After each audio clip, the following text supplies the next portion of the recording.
Katika kaunti ya Kisumu wameibua wasiwasi kuhusu hali ya matibabu katika vituo vya afya.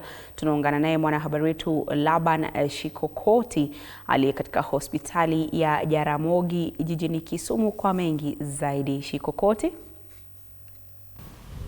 Na bila shaka nipo katika jiji kuu la Kisumu na hasa katika hospitali kuu ya Jaramogi Oginga Odinga, na hapa nina waathiriwa wa ugonjwa wa kifafa ama kwa Kiingereza epilepsy. Leo ikiwa tu ni siku ya kifafa duniani, tunataka tu kutambua, je, hawa wanapata huduma za kiafya kwa njia inayostahili? Nazungumza tu naye hapa kiongozi ama shujaa ambaye amepambana dhidi ya ugonjwa huu. Na hapa tuanze tu kwa jina lako, unaitwa nani, na tueleze iwapo mnapokea huduma ambazo zinahitajika wakati huu ambapo mnapigana ama mnatia jitihada za kukabili ugonjwa huu wa kifafa. Tuanze kwa jina lako. Jina yangu ni Lois Akinyi Omondi.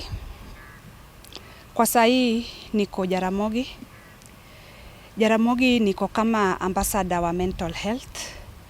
Atupati bile sawasawa juu kwa maana ya kwanza kitambo tulikuwa kwa insurance hiyo yenye ilikuwa inaitwa NHIF, na kwa saa hii tuko kwa insurance ya SHA. Hiyo yenyewe yenye imekuwa ikikusumbua, inatusumbua sana. Kwa hivyo serikali ya kwanza walikuwa wamesema wanakata wafanyikazi 2.7% kwa the salary ile wanasaidia nayo wale wenye hawajiwezi kama sisi. Na kwa hivyo tukienda kwa hospitali ya kwanza tunaambiwa hakuna ile pesa yenye serikali inalipa.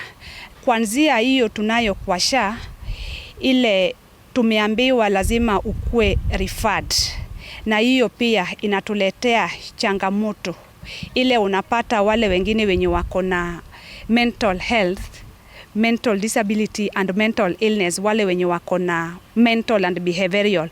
Kwa maana kama unaambiwa lazima uanzie hata ile level 4 ama level 2, saa zingine inakuwa changamoto.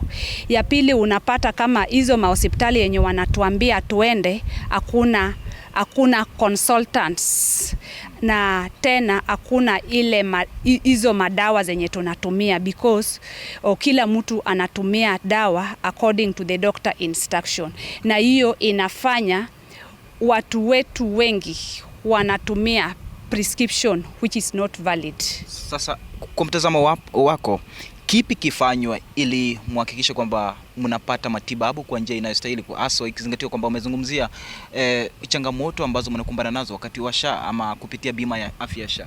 We need our own. Sasa tunaomba serikali ile watusaidie, na tena the same serikali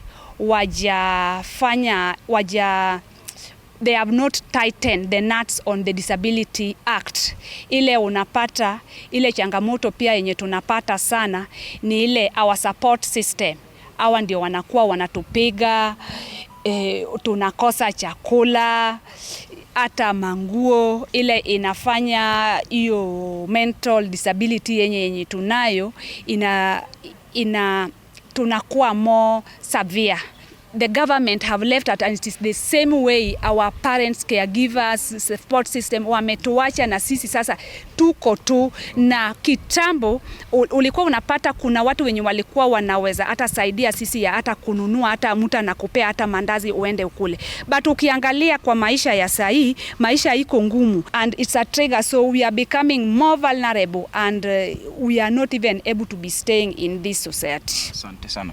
Na bila shaka kama ulivyosikia, hicho ni kilio cha wagonjwa ama waathiriwa wa ugonjwa wa epilepsy katika kaunti hii ya Kisumu, wakiwa wanataja changamoto ambazo wanakumbana nazo wakati wanatafuta huduma za matibabu ili kuweza kukabili ugonjwa huo. Nikiwa Kisumu, mimi ni Laban Shikokoti, kwako studioni.